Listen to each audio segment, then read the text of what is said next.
siapa join jawab kuis tadi? Dia yang jawab lah. Okay, saya cakap, saya terus bagi bocoran. Saya cakap, saya beritahu kita, okay, jawapannya 2. Saya cakap arah pelajar-pelajar saya. Jawapannya 2, kata saya. Macam kita ada ngam salah seorang.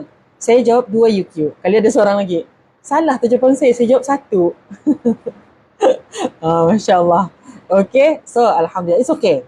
Okay, salah betul tu memang part of kita bila kita ni menjawab soalan. Okay, memang dah ada macam kurang pasti tu dah ada tu. So memang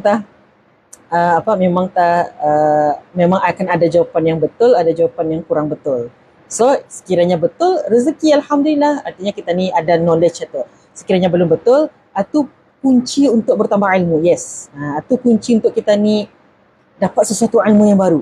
Itu maksud saya. Okay, boleh InsyaAllah. Saya beritahu peranak, jawapannya 2. Diorang pun baru tahu. I think saya suka tu. Baru tahu tu saya suka. Okay, sebab kalau kita ni, artinya itu menunjukkan kita ni tu memang perlu, kita ni lemah satu. Sebab tu Allah Al-Alim. Okay, Allah lah yang maha mengetahui. Allah yang maha berkuasa atas setiap ilmu yang ada di muka bumi ni.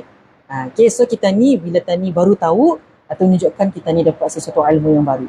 Bertambah ilmu, Masya Allah. Terima kasih untuk 2.7K-nya likes-nya, Masya Allah. Okay, ada 12 mata yang memandang, Subhanallah. Okay, bunga, apa tu tadi tu?